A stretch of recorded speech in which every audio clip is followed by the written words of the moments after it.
Az M1 csipes MacBook Air több mint 3 éve jelent meg, és még mindig árulja az Apple. Ugyan listaáron 500 000 forint az apple.com-on, ami őrület, de viszonteladóknál hivatalos helyen 380-400 ezeres ársávban szerezhető be 2024 elején, 3 év jótállással, és ahogy látjátok, az árukereső top 1-nek írja a keresések alapján. Azt kell, hogy mondjam, hogy ez egy ikonikus modell, annól megváltoztatta az erőviszonyokat a laptop piacon. Aki átlagos felhasználásra keres egy időtálló laptopot idén, annak az M1R egy zseniális vétel ennyiért. Mivel még mindig használok egy ilyet, megmutatom, hogy bő 3 év alatt mennyire használódott el, és mit tud most 2024-ben. Én Renától vagyok, a videó pedig kezdődik.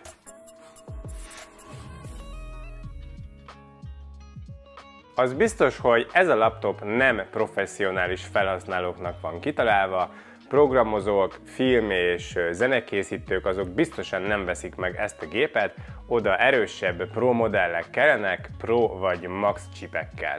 Ellenben diákoknak, egyetemre, irodai munkára vagy átlagos otthoni felhasználásra tökéletesen elegendő a gép, sőt én ennél erőforrás igényesebb feladatra használom, én még mindig ezzel a géppel vágom a 4K 30 képkockás 10 bites videóimat, ez a videó is ezzel lett megvágva, és az esetek 95%-ában tökéletesen, akadásmentesen teszi a dolgát ilyen komolyabb felhasználás mellett is, valamint Photoshop, Lightroom és hasonló appok meg sem kottyannak neki, pedig ez egy több mint 3 éves gép, ráadásul az alap belépő verzió.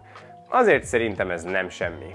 No, menjünk végig gyorsan az alapokon. Kialakítás. Ez a lecsapott égdesign, ez igazán ikonikus MacBook Air. Én nagyon sajnáltam, hogy az M2-esnél ez már eltűnt. Nem csak, hogy jól néz ki és tényleg nagyon vékony, hanem gépeléskor is nagyon kellemes, nem nyomja a csuklót az íve miatt. Alumínium unibody háza van, remek a touchpad, a piacon abszolút a legjobb, mind érintés, mind nyomás, mind gesztusok, mind pedig haptika terén, még így is, hogy az M1-es R esetén azért kisebb a mérete, mint az újabbaknak. Érdekes egyébként, hogy senki más nem tud ehhez hasonlót sem. A sztereó hangszóró az remekül szól, még így 2024-ben is a legjobbak között van. Persze itt főleg basszusban azért történt előrelépés az újabb modelleknél, az M2-es például 4 hangszóros kialakítást kapott, de ez is remekül szól. A billentyűzet szuper, imádok rajta gépelni, és ezek az újfajta Magic Keyboardok már nem hajlamosak meghibásodásra, mint a korábbi pillangó mechanikás típusok. 3 év napi használat után is remek az összes gomb, a por és a morzsák azok nem ártottak neki, persze egy kicsi fényesedés azért már látszik a kupakokon. Van új lenyomat olvasó is, ami biztonságos és gyors fizetésre, valamint jelszavak helyett is lehet használni, szuper, hogy van. A külsőn is azért nyilván látszik itt-ott kisebb karc, de szerintem 3 év használat után, főleg, hogy sokat cipelem magammal, ez gyakorlatilag semmi. Nagyon egyben van, és tényleg könnyű, és ez aztán elfér bárhol.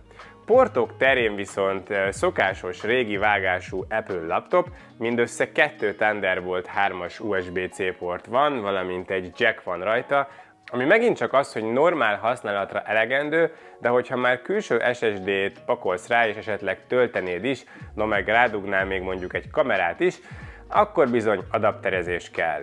Az M2-esnél ez egy fokkal jobb, mert ott legalább a 2 port szabad, hogyha töltöd, ugye a MagSafe miatt. Hát itt ennél a gépnél ez mindenképpen egy hátrány, de együtt lehet vele élni. Nekem ez az adapter kellett hozzá pluszban, és így teljesen jól meg vagyok vele, de hogyha sok eszközt kell csatlakoztatni, akkor biztos, hogy egy USB hub fog kelleni mellé. A kijelző. Már megjelenésekor sem volt ugye a legmodernebb külsőre, 2024-ben nézve pedig még inkább elavultnak néz ki, főleg egy M2-es mellé rakva. A kávák elég vastagok, szóval az adott felület nincsen tökéletesen kihasználva, itt azért az M2-es az lényegeset lépett előre. Viszont maga a kijelző panel az viszont remek. A 2560x1600 képpontos felbontás éles képet ad, szépek a színek nagyon, támogatott a széles P3 színskála, így a képszerkesztés is bőven lehetséges rajta, Szerintem mindent vagy még többet is tud, mint amit egy átlagos felhasználó elvárna. A 400 nites fénysűrűség beltéren bőven elegendő, kültéren hát nyilván napfényben azért az 500 nites M2-es R kijelzője lényegesen jobb. Viszont bármilyen otthoni vagy irodai felhasználásra tökéletes ez a kijelző, sőt jellemzően ez jobb is, mint a Windowsos gépek többsége ezen az árszinten, ahol még általában Full HD felbontást tud a nagy részük, egy-két kivételtől eltekintve. A kamera viszont már egy kicsit elavult, csak 720p-s felbontás, azért ez már eléggé gyenge manapság, efölött eljárt az idő, de a végeredmény annyira nem vészes, és a hangminőség az még mindig szuper. Üzemidő. Itt van az, hogy körülbelül minden konkurens nagyon messze van tőle. Egy napot simán kibír átlagos felhasználással, még így is 3 évesen. Ez idő alatt egyébként csak 6%-ot csökkent az aksi kapacitása, amit én kiemelkedőnek találok. Átlagos napi használattal, böngészéssel, office használattal a 10 óra simán megvan, hogyha filmet nézel rajta, akkor bőven 10 óra fölötti időt tud, de még komolyabb használat mellett, tehát például videóvágás vagy képszerkesztés is megvan a 6-7 óra egy töltéssel, ami kiemelkedő. Windowsos gép ilyen üzemidővel, ezen az árszinten és ilyen teljesítményszinttel nem létezik. Főleg, hogyha hozzávesszük azt, hogy akkumulátorról üzemelve sem csökken a teljesítmény, mint ugye a Windowsos laptopoknál, a Mac az pontosan ugyanazt hozza töltőre dugva, vagy anélkül. Ez zseniális. A töltés viszont persze az lassú, az M1 az még nem támogatja a gyors töltést, viszont cserébe nem kell aggódni azon, hogy le fog merülni napközben. A hardware. Amikor megjelent, gyakorlatilag alázott mindent ebben a kategóriában, no meg a korábbi Inteles MacBookokhoz képest óriásit lépett előre az Apple Silicon. Azután nyilván vannak már gyorsabbak, M2-es chip, no meg ugye az új M3-as széria, de az M1 az még mindig ott van a szeren. Mondom, ezt a videót is, meg a többit is simán, gond nélkül meg tudom vágni ezen, pedig 8 GB RAM van a gépben, és az alap M1-es chip 8 CPU és 7 GPU maggal, alapból 256 GB-os SSD-vel. Szóval milyen bármi másra, hogyha a videóvágás is simán megy neki. Internetezés, csomó böngészőlap, jegyzetelés, filmek, Photoshop, Lightroom, Canva, Excel, meetingek, az minden simán megy, még akkor is, hogyha mind meg van nyitva egyszerre. Nyilván a 8 GB-nak megvannak a limitációi, hogyha nagyon-nagyon sok böngészőlap van megnyitva és több app fut egyszerre, akkor megtelik és lapozófájlt használ, azaz az SSD-re ír, de így is szinte észrevehetetlen az appok közötti váltás. Persze, hogyha éppen megy egy 4K-s videóprojekt export, és közben photoshopolni akarsz, akkor azért már letérdel és gondolkodik, meg az export idő is jelentősen nő, de, mint ahogy mondtam, ez nem egy pro felhasználásra szánt gép. Illetve nem is játékra van kitalálva, szóval 3D-s játékokat sem fogsz tudni ezen nagyon játszani. A böngésző teszt is igen komoly eredményt hozott, de lefuttattam azért CPU benchmarkot is, így bő 3 éves telepítéssel én igencsak elégedett vagyok a látottakkal. Ennyi pénzért nem nagyon tudok mondani olyan gépet, ami ezt tudja. És az asztali PC-mmel összemértem, az sem egy gyenge darab az 5600 XL, ráadásul OC, és van rajta egy bazinagy Noctua hűtő, és egymagos teljesítményben veri az M1-es. Ja, és a Mac eközben teljesen hangtalan, mivel passzív hűtése van, az 5600 X-en viszont pörgött rendesen a Noctua.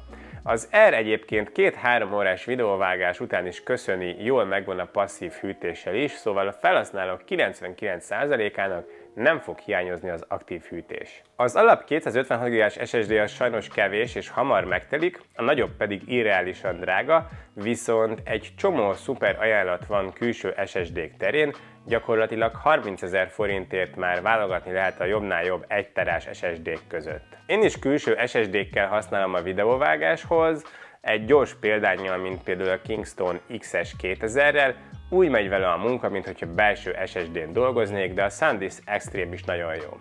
Aztán a szoftver, oprendszer. Eleve nagyon-nagyon okosan megtervezett rendszer a macOS, ráadásul nagyon sokáig frissítik, támogatják, jellemzően ilyen 7-10 évig, szóval még bőven évekig érkezik rá majd a friss rendszer és a biztonsági frissítések.